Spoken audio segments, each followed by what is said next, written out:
কিন্তু এরপরও তালেব ডেকে বলে, ভাতিজা গো, আমার এটা বাপ দাদার ধর্ম, আমি এটা ছাড়তে পারবো না, তোমার কালিমা তুমি নিয়ে যাও। যখন তালেব মারা গেল, ওই সময় আল্লাহর রাসূল সাল্লাল্লাহু আলাইহি ওয়াসাল্লাম তো তিনি শুধু কান্নাকাটি শুরু করলেন, এমনকি প্রতিজ্ঞা করলেন, আমি আমার এই চাচার জন্য কান্নাকাটি করে যাব, নামাজে সিজদায় পড়ে কান্না করব। অবশেষে যখন নবী নামাজে সিজদায় কান্না শুরু করল, আল্লাহ তাআলা তখন এই সূরা কসসের এই আয়াতে কারিমা নাযিল করে বললেন, ইন্নাকা লা তাহদি মান আহবাবতা ওয়ালাকিন্না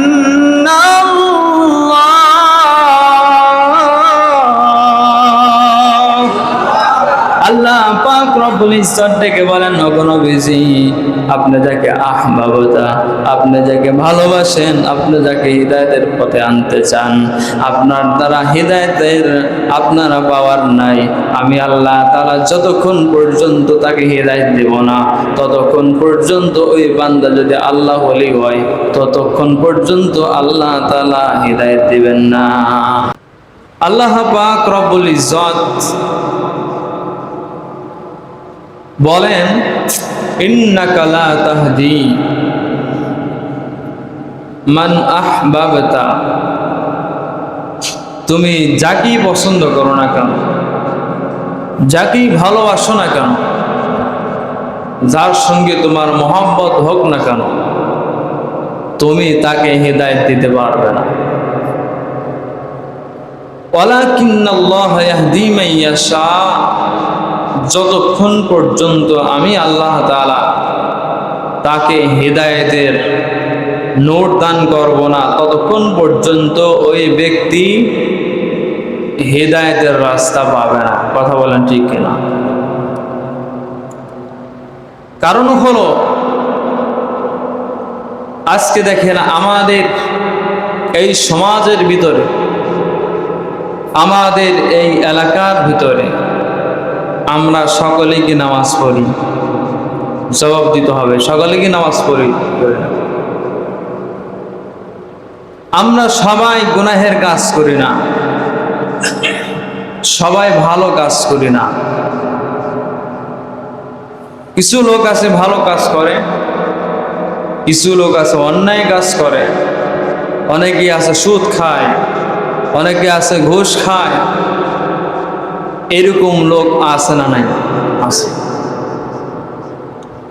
তো এখন কথা হলো, যদিও বা আমরা সকলেই নাম দিয়েছে আমরা মুসলমান, আমরা কোরআন মানে, আমরা হাদিস মানি, সব কিছুই ঠিক আছে, কিন্তু আজকে আপনি আল্লাহ তাআলার পরিপূর্ণ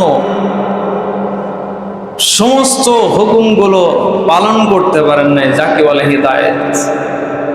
আপনার গায়ে জুব্বা আছে, পাঞ্জাবি আছে, সুন্নতে লিবাস আছে, আপনার সমস্ত কিছুই আছে, কিন্তু আপনি আল্লাহ তাআলার হিদায়াত পান নাই। কথা বলেন ঠিক কিনা? যেমনি ভাবে আল্লাহর রাসূল সাল্লাল্লাহু আলাইহি ওয়াসাল্লাম যখন দুনিয়ার ভিতরে আগমন করলেন, মা আমেনা তার মাযহাব, তিনিও যখন দুনিয়া থেকে বিদায় নিয়ে চলে গেল, এরপরে তার বাবাও যখন দুনিয়া থেকে বিদায় নিয়ে চলে গেল, আমার নবী ছোট্টবেলায় এতিম হয়ে গেল। এই নবী যখন ছোট্টবেলায় মা বাবার আদর পাইয়া যখন মানুষের কাছে বড় হয়ে যায়, কিন্তু নিজের আপন মা, নিজের আপন বাবার কাছে সে লালিত পালিত হতে পারে নাই। দুনিয়ার মুসলমান আল্লাহর গোলাম, তার একজন চাচা ছিল, সেই চাচার নাম হলো আবু তালেব। এই আবু তালেব আল্লাহ রাসূল সাল্লাল্লাহু আলাইহি ওয়াসাল্লামের সমস্ত কাজকে পছন্দ করত, শুধুমাত্র একটা কাজ পছন্দ করেন নাই, সেটা হলো আল্লাহ তাআলার দাওয়াতকে সে গ্রহণ করে নাই। অথচ আল্লাহ রাসূল সাল্লাল্লাহু আলাইহি ওয়াসাল্লাম একবার যুদ্ধে অংশগ্রহণ করবে, ওই সময় অস্ত্রের প্রয়োজন, তরবারির প্রয়োজন, সম্পদের প্রয়োজন। ওই সময় তার দাদার কাছে যাইয়া জানাইছে, দাদা গো, আমরা যুদ্ধ করতে যাব, অর্থ সম্পদের প্রয়োজন, তরবারির প্রয়োজন, আপনি ব্যবস্থা করে দেন। আমার নবী মুহাম্মদ সাল্লাল্লাহু আলাইহি ওয়াসাল্লাম তিনার দাদার সঙ্গে সঙ্গে অর্থর ব্যবস্থা করে দিলেন, তরবারের ব্যবস্থা করে দিয়েছেন। এমনকি আবু তালেব যুদ্ধেও সেও অংশগ্রহণ করেছে, বলেন সুবহানাল্লাহ। ও দুনিয়ার মুসলমান, আল্লাহর গোলাম, আমি যেই কথা বলতেছি, এরপরে আবু জাহাল ছিল, এই জাহালটা আবার হলো আবু লাহাব, হযরত মুহাম্মদ সাল্লাল্লাহু আলাইহি সাল্লামের বন্ধু ছিল। অর্থাৎ আবু জাহাল যাই কথা বলতেন, আবু লাহাব সেই কথাই মানতেন। যখন আমার নবী ডাক দিয়ে তার নিজ চাচাকে দাওয়াত দিলেন, ও চাচা গো, ছোট্টবেলায় আমি দুনিয়া থেকে আমার মা হারাইছি, আমার বাবা হারাইছি, আমার সবচাইতে আদর যত্ন যাদের কাছে আমি পাবো তাদেরকে আমি হারাইছি। অথচ আমাকে ছোট থেকে নবুয়ত পর্যন্ত আমাকে আপনি মায়ের ভালোবাসা, বাবার ভালোবাসা আমাকে বুঝতে দেন নাই। অর্থাৎ আমার মা ছিল, বাবা ছিল, তাদের সব অভাবগুলো আপনি প্রয়োজন মিটাইছেন। ও দুনিয়ার মুসলমান, আল্লাহর গোলাম, এরপরে আল্লাহর রাসূল সাল্লাল্লাহু আলাইহি সাল্লাম যখন নবুয়ত প্রাপ্ত হইল, নবী হইল, ওই সময় তার চাচাকে ডাকতে বলা, ও চাচা গো, আপনি একটু কালেমাটা পড়ে নেন, আপনি আমল করেন আর না করেন, শুধু লা ইলাহা ইল্লাল্লাহ পড়েন, মুহাম্মাদুর রাসূলুল্লাহ পড়ার দরকার নাই। আবু তালেব বলে, না না ভাতিজা, আমার দরকার নাই। ও দুনিয়ার মুসলমান, আমি যেটা বোঝাইতে চাই, আমার নবীর সমস্ত কিছুই মানেছে, নবীর সুন্নাত, নবীর সব কিছুই অর্জন করেছে, শুধুমাত্র সেই ব্যক্তি আল্লাহর রাসূল সাল্লাল্লাহু আলাইহি ওয়াসাল্লামের কালেমাটা সেই গ্রহণ করে না। এইটা হলো হিদায়াত। আজকে আমরা মুসলমান ঠিকই আছি, আমরা টুপিদারি সব কিছুই লাগাইছি, কিন্তু ভিতরে আসল জিনিস হলো হিদায়াত। এই হিদায়াত আমাদের ভিতরে নাই, কথা বলুন ঠিক কিনা?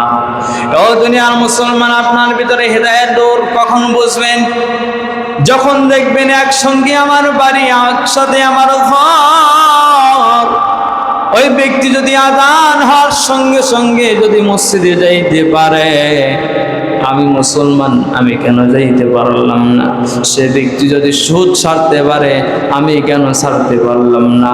ওই ব্যক্তি যদি একজন গরিব মানুষকে যদি ছাড় দিতে পারে, আমি কেন দিতে পারলাম না?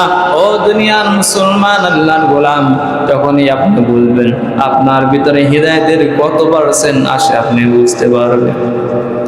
এই জন্য দুনিয়ার মুসলমান, আল্লাহর গোলাম, আল্লাহ রাসূল সাল্লাল্লাহু আলাইহি ওয়াসাল্লাম একবার তার চাচাকে অনেক আপন মনে হইল।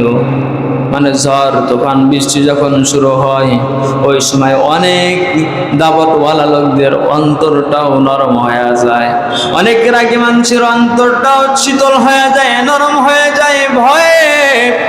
ওই সময় আল্লাহর রাসূল সাল্লাল্লাহু আলাইহি ওয়াসাল্লাম তার চাচার ঘরে চলে গেলেন। আবু তালেব সালাম দিলেন, আসসালামু আলাইকুম চাচা গো, আপনি কেমন আছেন?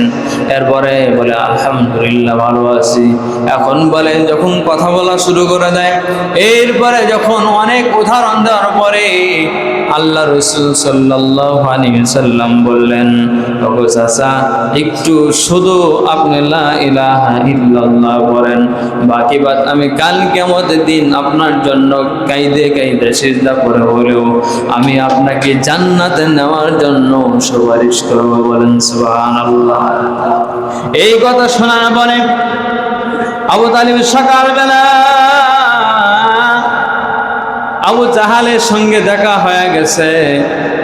আবু জাহেল ডাক দেয়া বলে, তালেবরে, তুমি আমার বন্ধু, তোমার ভাতিজা মুহাম্মদকে মানা কইরো, সে যেন ইসলামের দাওয়াত আর না দেয়। তোমাকেও শুনলাম নাকি তোমাকে দাওয়াত দিয়েছে। আবু তালিব বলে, হ্যাঁ। বলে, নিষেধ করে দিও, এরপর থেকে যদি সমস্যা হয় তোমার কিন্তু সমস্যা হবে। আবু তালেব ওই দিক মেনটেন কইরা নবীকে জানায় দেয়, ওকে ভাতিজারই, তোমার কাছে আমার একটা ছোট একটা আবদার। সেই আবদার হলো, তুমি এই মক্কা নগরীতে তুমি যা চাও, ক্ষমতা চাও, অর্থ সম্পদ যা কিছু চাও, এমনকি তুমি এই মক্কা নগরীতে সুন্দর সুন্দর মেয়ে আছে, তাদের সঙ্গে বিয়েও যদি করতে চাও তবু দেব, কিন্তু এই কালেমার দাওয়াতটা বন্ধ করে দাও। ও দুনিয়ার মুসলমান, আল্লাহর গোলাম, এরপরে নবী, আমার নবী, আপনার নবী কেমন নবী? যিনি শুধু একটা পাহাড়কে যদি ইশারা করতো সঙ্গে সঙ্গে স্বর্ণ হয়ে যাইতো। বলেন সুবহানাল্লাহ। আমার সেই নবীকে অর্থর লোভ দেখায়, নারীর লোভ দেখায়, এটা বলেন জাহেলের মূর্খতা। কথা বলেন ঠিক কিনা? ও দুনিয়ার মুসলমান, আল্লাহর গোলাম, এরপরে যখন দাওয়াত দিলেন ওই সময় আবু তালেব ডেকে বলে, ভাতিজা, তোমাকে আমি ভালো মনে করেছিলাম, আস্তে আস্তে তুমি অনেক খারাপ হয়ে যাইতেছো, তাড়াতাড়ি কইরা আমার ঘর থেকে, কামরা থেকে বের হয়েছি না যা। দেখেন কত ধার হৃদয় নিয়ে চাচাকে কালেমার দাওয়াত দিতে গিয়েছিলেন, কিন্তু হয় নাই। অবশেষে যখন তালেব অসুস্থতা হয়ে যায়, মৃত্যুবরণ করার সুযোগ সামনে এসে যায়, ওই সময় নবীজি তার পাশে যায় বলেন, ওগো চাচা গো, তুমি আমাকে কত কষ্ট করে লালন পালন করেছো, তুমি জাহান্নামে যাইবা, শুধুমাত্র একটু কালেমাটা পড়ে তারপরে তুমি মারা যাও।